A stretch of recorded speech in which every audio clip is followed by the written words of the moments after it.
is this.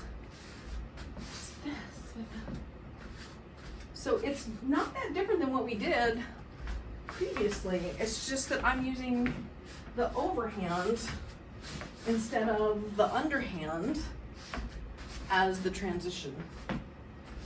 So still your barrel roll, then your weave, then you go to your barrel roll on this side, then back to your weave, then your barrel roll on this side, then back to your weave. That's the pattern. I did 3 different versions of the pattern. The first version of the pattern that I did used going from the weave. You do 1 and 1, and then you turn back into the weave. That was the first version. And with the first version, the weave itself, I did a 2-beat weave. So I did 1, 2, 2 beat, 1, 2, 2 beat, 1, 2, 2 beat, 1, 2, 2 beat. The second version of the pattern, I did 1, 2, 3, 2 beat. So it does the circle, the circle, the circle, back to the 2 beat. The circle, the circle, the circle, back to the 2 beat. I don't know that one is more right or wrong than the other one. It really depends on context, timing, music, intent, space, probably feelings, artistic choices, all of the things. Depends on everything you could possibly imagine. So, the first version of the pattern, you did 2 flowers and then the 2-beat weave. 2 flowers and the 2-beat weave. The second version did 3 flowers and the 2-beat weave. 3 flowers and the 2-beat weave. And then the third version did 3 flowers and the 3-beat weave. 3 flowers and the 3-beat weave. Again, I don't think one is better or worse than the other. I will say, I think for slickness, the 2-beat weave looks a little more confusing / cool. Confusing if you don't know what's going on, cool if you do know what's going on. So I think that the 2-beat in the middle has a slicker factor, but that doesn't make it better. Getting it in here, in this little groove. So just remind yourself, let's do 10 of these to pull ourselves in, down and in. 7, 6, 5, 4, 3, 2, 1. And that's going to be the same with both directions of the pattern. It's just a matter of which way the poi are going to be spinning. For the purposes of this lesson, let's shoot for 3 flowers and the 2-beat weave, which I think might be just the right balance. Okay, if we start here in the overhand weave and we're going to go to our right side, then do the lockout here, and then turn the 180 degrees, keeping the arms low and tight back behind you. So starting again, we're in the overhand weave, and we bring it to the right side, and we'll go flower, turn, flower, 1 more turn, and then cross with the right hand on top, and you go back into the weave.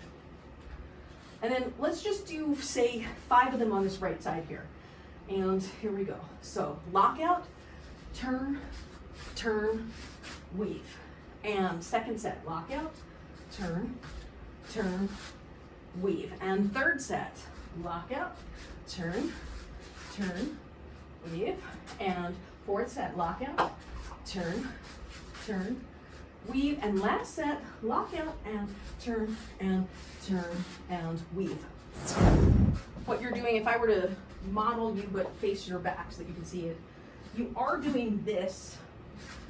Okay, so your first pedal is pretty good. Your second pedal is also pretty good, but your arms are floating up a little, creeping, I'll call it, creeping up.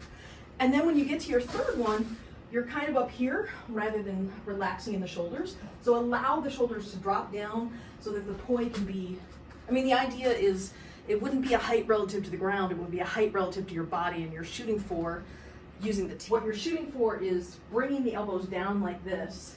And when I say tight, I mean coming in so you're not fully extended like this and pulling the elbow down. So it should almost look like you're making a W from the tip of this finger up to your neck in the middle, down and up to this hand here.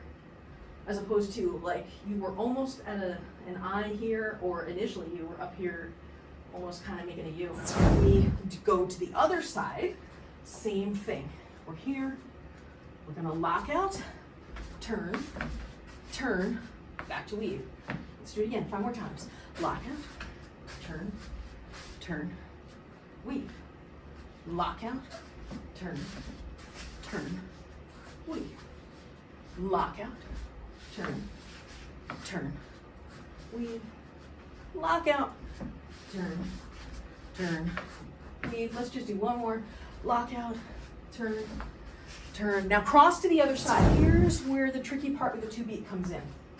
When I exit from it going on my left side, I do the lockout, the turn, and the turn. The left hand is behind. I'm gonna take it, cross it over the top, and then immediately lock out here like this. Turn, turn. Then the right is in the back. It's gonna cross on top, and then I lock out here. Turn, turn. Okay, let's go to the left side first, and we'll try and do 5 going both ways. We'll go to left, then right, left, right, left, right, left, so on. And here we go, 5, 6, 7, and lock out left, turn, and turn. Cross the left on top, now lock out right, and turn, right on top, cross to the left, lock out, and turn, left on top, cross to the right side, lock out, turn, right on top, cross to the left, lock out, and turn, left crosses to the right, lock out, turn, right on top, cross left, lock out, turn, left on top, cross, lock out, turn, right on top, cross and lock out, turn, cross the right, lock out, turn, left on top, cross, sorry, right on top, lock out, and turn, and to the right side, lock out, turn, and back to you. You do this, but then you're accidentally going into same time here before turning, so that you're remaining in same time there when you turn. What might be helpful is when you get, you're going to your right, I reoriented so that I'm facing the other way, so that my right is now on your side so you can see it. When you go into it here, make sure you really have a split time before you do the turn. And then because you're turning to the right, try leading with your right hand in that and see if that helps you.